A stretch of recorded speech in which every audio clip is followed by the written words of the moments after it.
Masuala ya mabadiliko ya katiba mpya nchini Tanzania imekuwa ni mjadala mkubwa ambao umebeba na umeteka hisia mbalimbali za Watanzania na wanaharakati mbalimbali wa kisiasa, lakini mabadiliko ya katiba yamekuwa yakishindikana kutokana na sababu zao binafsi. Lakini leo hii kuna mjadala mpya umezuka kuhusiana na mabadiliko ya katiba, ambapo Dr. Mwigulu Nchemba ambaye ni waziri wa Jamhuri ya Muungano wa Tanzania amesemea kuhusiana na mabadiliko hayo ya katiba na taratibu wanazofanya ili katiba iweze kufanyiwa mabadiliko kama vyama vingine vya kisiasa vinavyodai. Lakini kabla ya kupeleka kwenye makala kuu, nikukumbusha kwamba usisahau kulike, kucomment na usiache kubonyeza neno subscribe ili uweze kujipatia taarifa hizi kemkem kila siku ndani na nje ya nchi. Sasa tukasikilize mjadala huo ambao ulikuwa ukisimamiwa na Dr. Mwigulu Nchemba bungeni hivi leo.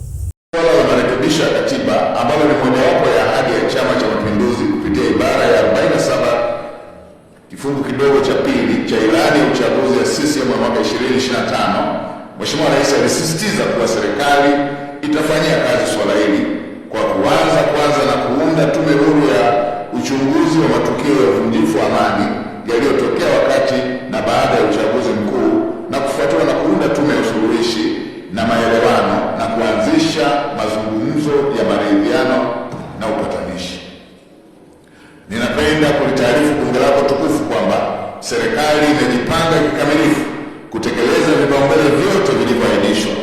Serikali imeainisha maeneo mbalimbali ya utekelezaji na kupanga mpango kazi wa utekelezaji wa muda mfupi, muda wa kati na muda mrefu, na tayari utekelezaji wake umeshaanza kutekelezwa kwenye maeneo kadhaa.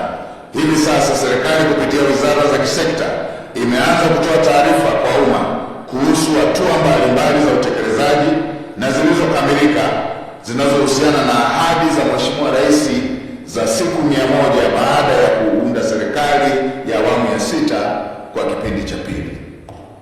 Nitumie fursa hii, Mheshimiwa Naibu Spika, kuwashukuru sana na kuwapongeza sana Watanzania wote kwa kuendelea kudumisha amani, utulivu na mshikamano wa kitaifa ambao ni tunu adhimu ya nchi yetu.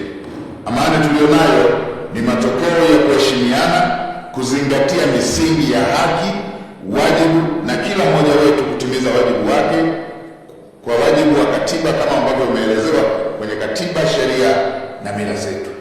Ni muhimu tukaendelea kukumbushana kwamba haki na wajibu ni pande mbili za sarafu moja. Hakuna haki bila wajibu, na hivyo basi ni wajibu wa kila Mtanzania kulinda amani yetu kwa vitendo na kuheshimu sheria, kuvumiliana, kushiriki kikamilifu katika ujenzi wa taifa letu. Mheshimiwa Naibu Spika, ninawaomba waheshimiwa wabunge wote wa vyama vyote kutumia fursa hii adhimu kutoa michango yao itakayosaidia serikali katika utekelezaji wa mambo mbalimbali yaliyoainishwa katika hotuba ya Mheshimiwa Rais. Pamoja na ukweli kwamba tayari utekelezaji wa mambo mbalimbali umeshaanza, wito wangu kwenu ni kuwa hotuba hii ichochee mjadala utakaoibua mawazo mapya na mikakati mipya ya kutuwezesha kubadilisha maisha ya wananchi. Ninapenda kuwathibitishia waheshimiwa wabunge wote kwamba michango yenu itaheshimiwa, itathaminiwa na itafanyiwa kazi kikamilifu.